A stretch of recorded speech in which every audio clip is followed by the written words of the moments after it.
मैं राघव गर्ग सद्भावना समिति की संरक्षक मंडल में हूँ तथा मेरठ पुलिस के परिवार परामर्श केंद्र में भी काफी समय से काउंसलर हूँ।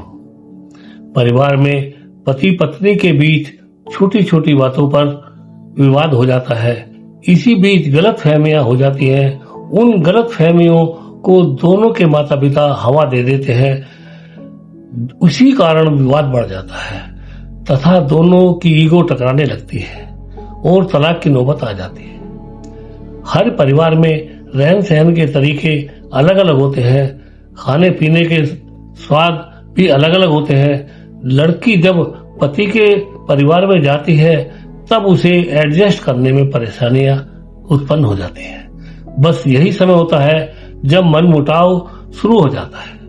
अगर लड़की लड़के ने अपनी अपनी सूझबूझ से काम लिया तभी परिवार में मधुरता घुल जाती है, वरना आप जानते समझ गए होंगे। आज के स्वतंत्र विचारों के कारण दोनों पति पत्नी की एक दूसरे से अपेक्षाएं ज्यादा हो जाती है जो पूरी नहीं हो पाती। इस कारण भी मनमुटाव बढ़ जाता है तथा दोनों कंप्रोमाइज करने के बजाय अपनी अपनी जिद पर अड़ जाते हैं। आजकल बच्चों में सहन शक्ति न के बराबर रह गई है। बस जो भी मन में आया वही होना चाहिए। इसी कारण भी परिवार में झगड़े शुरू हो जाते हैं।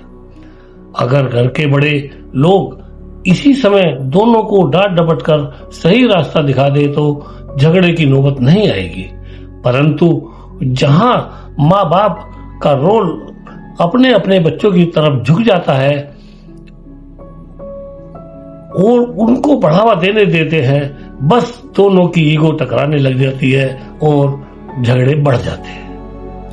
परिवार के झगड़ों में मैंने महसूस किया कि औरत ही औरत का सबसे बड़ी दुश्मन है, चाहे वह सास है, माँ है, नंद है, देवरानी है या जेठानी है। सभी माँ भी हैं तथा सभी सास भी हैं, यह कहीं नहीं सोचता। काउंसलिंग के समय एक लड़की ने बताया कि सासू माँ मुझे बात बात पर टोकती रहती है और डांटती रहती है।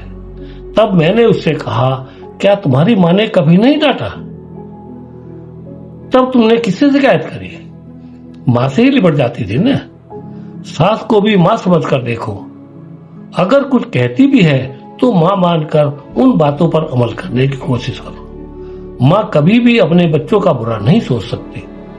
जब तुम छोटी थी तब तुम्हारी माँ के डांटने पर तुम उसी से लिपट जाती थी। आज भी वही करके देखो। सास में माँ को देखो और अपना वही बर्ताव रखो, तब देखो तुम्हारे जीवन में कितनी मधुरता और एक रसीलापन बढ़ जाएगा। मेरे सभी बच्चों से निवेदन है कि कुछ कंप्रोमाइज करो, कुछ सेक्रीफाइस करो, कुछ देने के बाद ही प्राप्त होगा। एक लेना ही लेना मत सीखो, कुछ प्यार देना भी सीखो।